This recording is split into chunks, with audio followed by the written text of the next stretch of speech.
Πάμε να δούμε ένα άλλο θέμα τώρα. Πολύ σημαντικό θέμα η αλήθεια είναι και θέλουμε με πάρα πολύ χαρά να το προβάλλουμε. Ο Γιώργος Τσελίκας έφυγε από εκεί που ήταν και πήγε στο Taekwondo, στο στούντιο του Taekwondo. Εκεί τι έχουμε, παιδιά? Διεθνή Ολυμπιάδα Αθλητικής Ρομποτικής. Γεια σου, Γιώργο. Καλημέρα και πάλι. Τι είναι όμως να ξέρει ο κόσμος αθλητική ρομποτική? Ιδρύθηκε γιατί είναι μια γέφυρα αθλητισμού και τεχνολογίας, παιδιά. Τι θα σας δείξουμε τώρα? Δείτε την πίστα αυτή. Γιάννη Κουβάρη, δείξε όσο θα μας μιλήσει εδώ. Λοιπόν, δείξε, βλέπεις εδώ την πίστα? Ναι. Λοιπόν, πάμε. Καλημέρα. Καλημέρα. Εξηγήστε μας τι ακριβώς θα κάνουν τα παιδιά. Είναι 3 άτομα που διαγωνίζονται εδώ στην Ολυμπιάδα.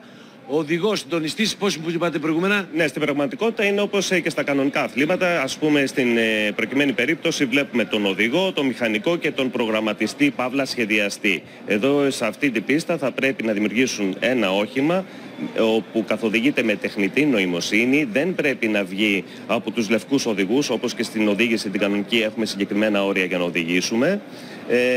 Θα έχει αισθητήρες όπου ανα πάσα στιγμή πρέπει να σου κλείσουν το δρόμο και εσύ με κάμερα και την τεχνολογία AI θα πρέπει να καθοδηγήσεις. Ναι, τεχνητή νοημοσύνη θα έλεγα. Είναι τεχνητή νοημοσύνη. Πάμε να το δούμε στην πράξη. Είναι ο προπομπός από τα ήδη υπάρχουν αυτοκίνητα και βλέπουμε να έρχονται παιδιά. Τι έχουμε, κάτσε ένα λεπτό, γιατί δεν τσουλάει, γιατί τσουλάει.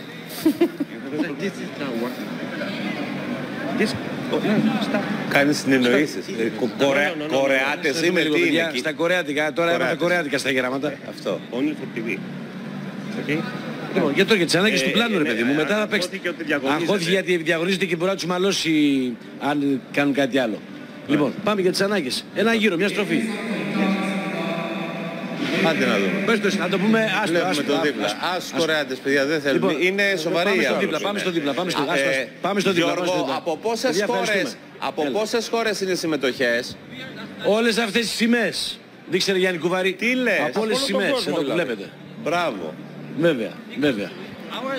Να και η ελληνική συμμετοχή εκεί βέβαια. Βέβαια, παιδιά, μα είναι σημαντικό. Πόσο πειθαρχημένοι είναι όλοι. Λοιπόν, κύριε Τσελέπη, ο κύριος Τσελέπης σας είπα, έτσι, είναι ο πρόεδρος της Ελληνικής Ομοσπονδίας Διευθυντημάτων Ρομποτικής Τεχνολογίας. Εδώ τι θα δούμε, για πείτε μου. Λοιπόν, εδώ στο συγκεκριμένο είναι καθαρή Φόρμουλα 1. Θα πρέπει το ρομπότ να πετύχει τον γρηγορότερο χρόνο χωρίς να ξεφύγει από την μαύρη γραμμή. Η οποία βλέπουμε ότι δεν είναι μια απλή γραμμή, είναι αρκετά πολύπλοκη, με αρκετές στροφές και όσο προσπαθείς να αναπτύξεις υψηλή ταχύτητα, το αποτέλεσμα θα είναι να φύγεις όπως συμβαίνει. Σε πετάξει, κάνει τετάκι να φύγει έξω. Ακριβώς. Τα ρομπότ που φτιάχνουν είναι κατασκευασμένα από τα ίδια. Δεν υπάρχει κάποιο kit που θα αγοράσουν. Αγοράζουν διάφορους αισθητήρες και κατασκευάζουν μέχρι και τις ρόδες. Γιώργο, εμείς μπορούμε να έρθουμε να το δούμε αυτό? Ο κόσμος μπορεί να έρθει να το παρακολουθήσει? Μπορεί να έρθει, είναι ανοιχτό. Είναι ανοιχτό στον κόσμο, είναι 100% δωρεάν, δεν υπάρχει κάποια είσοδος. Μπορεί οποιοδήποτε να έρθει κανονικά όπως θα πήγαινε σε ένα άθλημα, να κάτσει στις κερκίδες και να το παρακολουθήσει.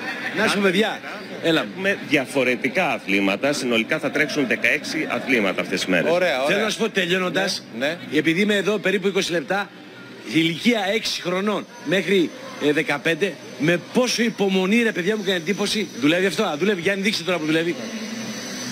Τι έπαθε, βγήκε? Σταμάτησε, τον έκανε. Για πάτε ρε φίλε μου να δουλέψεις πάλι. Τώρα Πώς το λέμε στα κορεάτικα αυτό? Τώρα θα σου πεις τα κορεάτικα. Έλα, the next. Πάμε ρε παιδάκι μου λίγο να τρέξει. Έλα, πάμε. 4. Πάμε. Κοίταξε. Ρε εσύ, δεν φεύγει καθόλου, Ακριβώς. Λες και το έχεις δέσει. Αισθητήρες. Αλλά έλεγα προηγούμενα παιδιά Λοιπόν, τελειώνοντας ναι. ότι το πόσο πειθαρχημένοι είναι αυτά τα παιδιά. Κάθεται με ηρεμία εκεί πάνω, δουλεύει σιγά σιγά τσίκι τσίκι με λεπτομέρεια. Στοχοπροσήλωση λέγεται, Γιώργο. Να είσαι καλά, ευχαριστούμε πολύ. Λοιπόν, καλημέρα, να είστε καλά, σας ευχαριστούμε. Πολύ ωραία. Για να σε θέλω να σας θαυμάσω.